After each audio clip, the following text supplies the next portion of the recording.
무궁화 꽃이 피었습니다. Kamu lihat muka saya ni?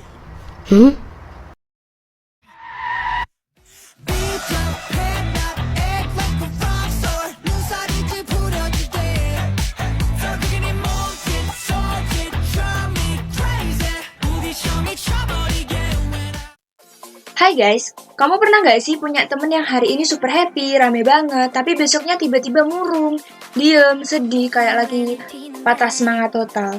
Terus kamu kayak langsung mikir, duh, ini orang bipolar kali ya? Stop! Jangan asal nge-labelin orang bipolar ya, cuman karena moodnya berubah-ubah. Nah, jadi gini, bipolar ini bisa dibilang adalah gangguan kejiwaan yang cukup serius. Kira-kira kenapa? Karena nggak cuma bikin moody, tetapi bipolar ini akan membuat penderitanya mengalami dua kutub emosi yang ekstrim, yaitu mania dan depresi.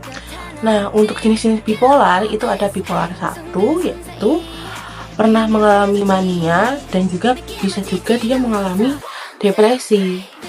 Bipolar 2, penderitanya itu nggak sampai mania, tapi dia itu ada hipomania dan depresi. Lalu yang ketiga itu ada mix episode. Jadi itu mania dan depresi itu munculnya bersamaan. Apa penyebabnya kira-kira?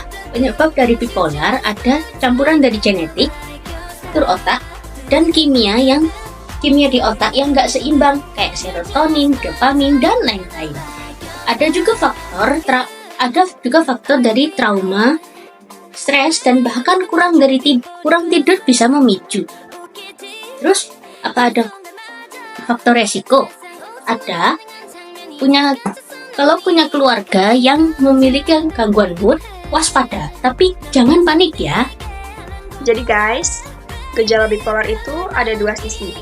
Sisi pertama, yaitu ketika mereka depresi, biasanya orang yang depresi akan merasa sedih terus, malas ngapa-ngapain, tidur gak teratur, atau bisa kebanyakan tidur atau bahkan kurang tidur. Terus ngerasa gak berharga, bahkan bisa kepikiran sampai kayak nyakitin diri sendiri dan merugiin orang lain. Nah, kalau yang di sisi mania ini kebalikannya. Jadi mereka itu kadang suka bersemangat banget, senangnya berlebihan, ngomongnya cepat banget, susah diberhentiin. Mereka punya banyak ide di kepala, namun susah untuk fokus. Lalu tidurnya juga dikit, tapi mereka nggak ngerasa kayak capek, mereka kayak nggak perlu tidur. Lalu susahnya mengambil keputusan impulsif kayak mereka belanja jor-joran atau ngelakuin hal yang beresiko. Jadi guys, intinya bipolar itu moodnya naik turun banget dari yang super low ke super high. Nah, ini tuh bukan hal sepele ya. Jadi penting banget buat dapat penanganan yang tepat. Jangan malu buat cari bantuan ya. Bipolar itu bukan moody biasa. Ini gangguan mental serius yang bisa ganggu hubungan, bikin susah kerja, bahkan bikin orang ngerasa hidupnya udah nggak ada harapan. Faktanya, sekitar 1 dari 4 orang dengan bipolar pernah mencoba bunuh diri. Jadi ini bukan hal yang sepele. Mitos tentang bipolar itu cuma drama queen. Jadi orang-orang beranggapan bahwa orang yang mengidap bipolar itu nggak bisa sukses. Faktanya, banyak tokoh besar hidup dengan bipolar, mereka bisa tetap berdaya loh. Apa ada pencegahan atau pengobatan buat orang yang memiliki bipolar? Ada. Kabar baiknya, bipolar itu bisa ditangani dengan obat lithium, valproate, dan terapi psikologis. Penderita yang bisa hidup stabil. Jangan lupa, dukungan keluarga dan sahabat itu kunci untuk menjadi lebih baik.